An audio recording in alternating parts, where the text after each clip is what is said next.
Growing puppies के अंदर एक बहुत ही कॉमन दिक्कत है, वो है पाँव का बेंड हो जाना, पाँव का आगे से मुड़ जाना। आज हम इस वीडियो में देखेंगे कि हम इसे कैसे ठीक कर सकते हैं। हाय, मेरा नाम है परवेज़ और आप देख रहे हैं मेरा यूट्यूब चैनल।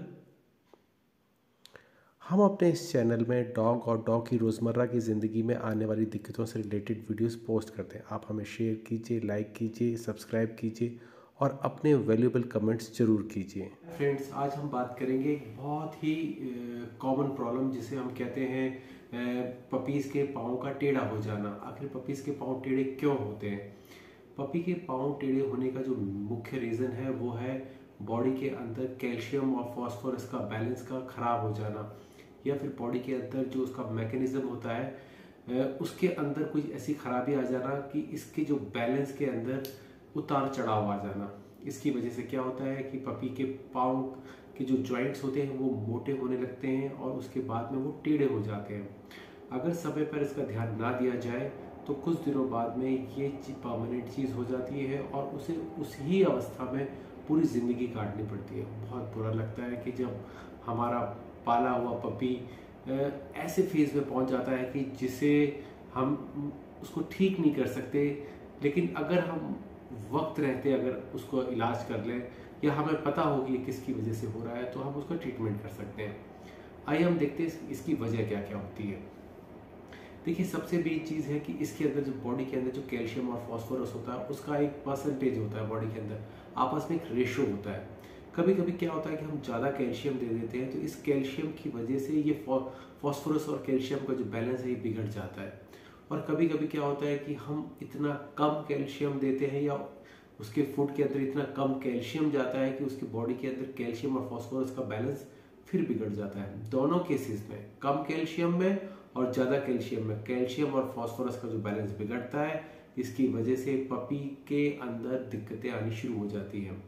ये दिक्कत अगर पपीज़ के अंदर आती है तो इसे हम रिकेट्स कहते हैं, और यही दिक्कत अगर बड़ों के अंदर आती है तो हम उसे ऑस्ट्रोमलेशिया कहते हैं। तो इसके अंदर देखिए, अब बात करते हैं कि इसका ट्रीटमेंट कैसे करना है।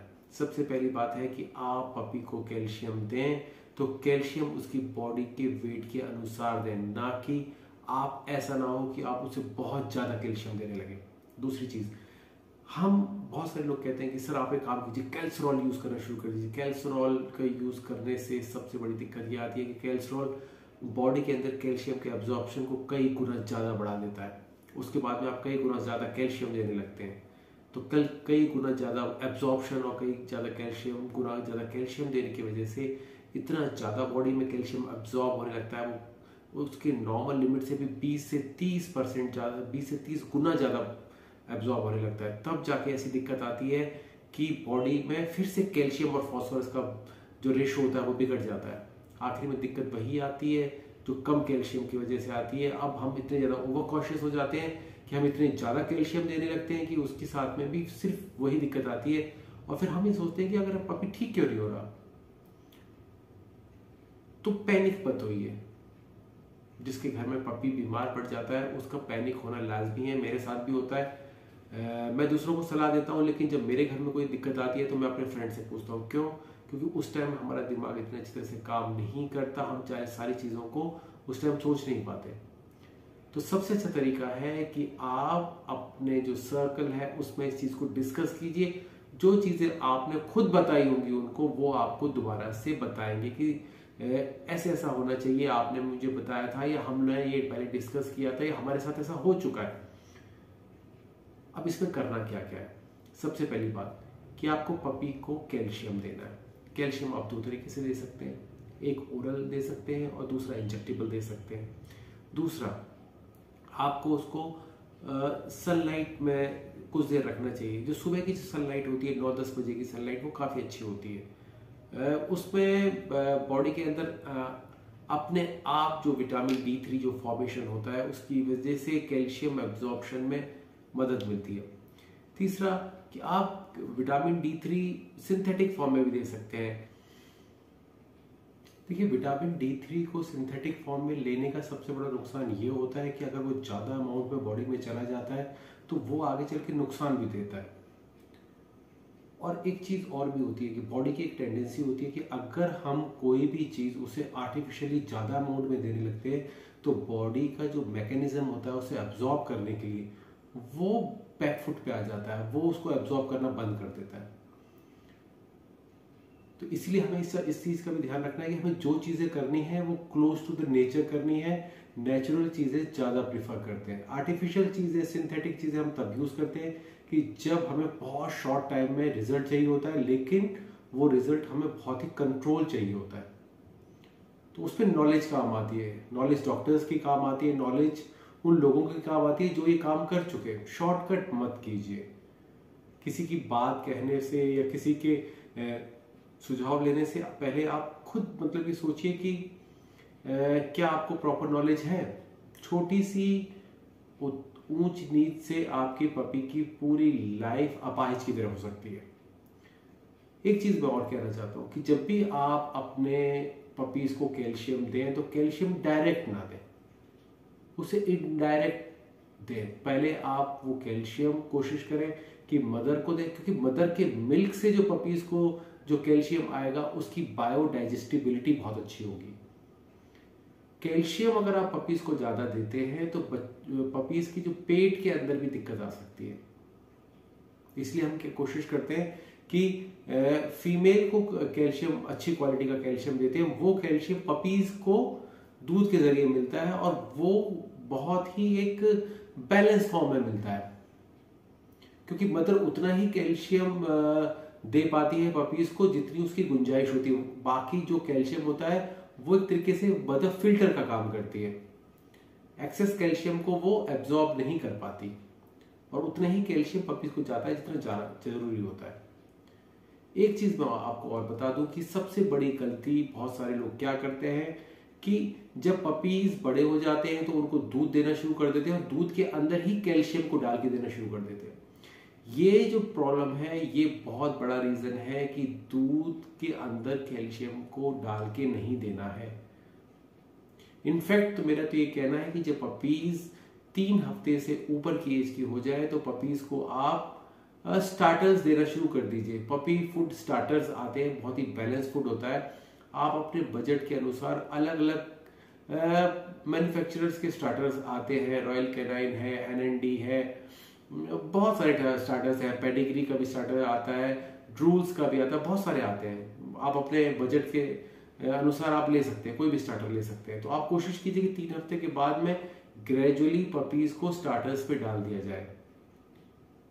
बहुत सारे लोग महीने 1.5 महीने तक पपीज को मदर का दूध के साथ में बाहर का दूध देना शुरू करते हैं। मैं एक चीज आपको बता दूं कि जब तक पपी दूध पीता है उसका जो पेट जो सिस्टम होता है वो इतना ज्यादा स्ट्रांग नहीं हो पाता, उसकी जो पॉटी होती है वो लूज ही रहती है।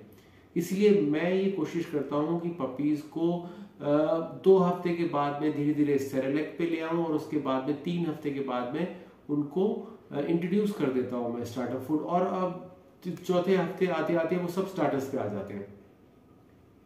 इसका मतलब ये है कि जो हमारा जो खाना देने का तरीका है उसके अंदर हमें बैलेंस फूड देना है। कैल्शियम देना है लेकिन कैल्शियम डायरेक्ट ना देके उसको मदर के थ्रू कैल्शियम देना है। कैल्शियम दूध के अंदर डाल के नहीं देना है। और हम क्या क्या कर सकते हैं, अगर बाई चांस ये प्रॉब्लम हो जाती है तो बच्चे को कैल्शियम देना है, साथ में विटामिन D3 देना है। इसके अलावा आप उसकी लेग्स को, अगर लेग्स के अंदर और भी दिक्कतें आ रही हैं तो इसके साथ में आप उसमें बैंडेज यूज कर सकते हैं। बैंडेज क्या करता है, बैंडेज एक पर्टिकुलर डायरेक्शन में जहां पपीज की टांगें मुड़ रही होती हैं वहां पे उसे सपोर्ट करता है। यहां पे जो मैं आपको चीज बता दूं, सबसे बड़ी जो दिक्कत आती है वो आती है पपी का वेट। पपी का वेट ज्यादा नहीं होना चाहिए। सभी ब्रीड्स के अलग अलग वेट होते हैं।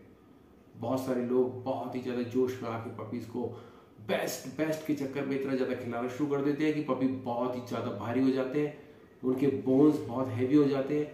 लेकिन होता क्या है, बोन्स ग्रोइंग होते हैं, वो एकदम हार्ड नहीं होते। ग्रोइंग बोन्स कभी हार्ड नहीं हो सकते, सॉफ्ट बोन्स होते हैं। तो सॉफ्ट बोन्स के अंदर सबसे बड़ी दिक्कत क्या आती है कि सॉफ्ट बोन्स जब ज्यादा प्रेशर पड़ता है तो वो बैंड होने लगते हैं। एक बड़ी वजह लेग्स की बेंडिंग की है फर्श, आपका सरफेस के अंदर कभी कभी इतना स्लिपरी सरफेस होता है। आजकल के माहौल में हम जहां पे भी रहते हैं, नॉर्मली हमारे घर के अंदर marble tiles, high glossy tiles रहती हैं, जो डॉग्स के लिए बिल्कुल भी सही नहीं है।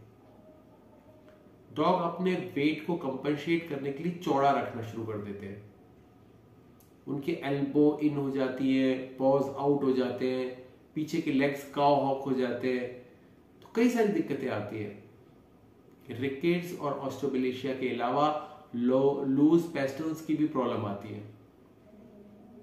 तो कुछ चीजों का ध्यान रखना है आपको, सही अमाउंट में कैल्शियम देना है, कैल्शियम को दूध में मिक्स करके नहीं देना है, विटामिन D3 देना है, विटामिन D3 कैल्सरॉल डी के सैशे दे सकते हैं, आप वीकली दे सकते हैं। और उसके पाँव, जिस पाँव में दिक्कत है उसमें आप विटामिन A, D ऑयल आता है, मसाज ऑयल, उससे आप मसाज कीजिए। ज़्यादा दिक्कत बढ़ रही है तो आप वहाँ पे प्लास्टरिंग कर सकते हैं। आप किसी अच्छे डॉक्टर के पास जाए या किसी अच्छे एक्सपर्ट के पास जाए जो काफ़ी दिनों से डॉग रखा हो, उससे बोलिए कि आपके डॉग की वो प्लास्टरिंग कर दे, ताकि सपोर्ट मिले। जब तक उसके पाँव में वो ताकत ना आ जाए, प्लास्टर उसके पाँव को सपोर्ट करके रखे।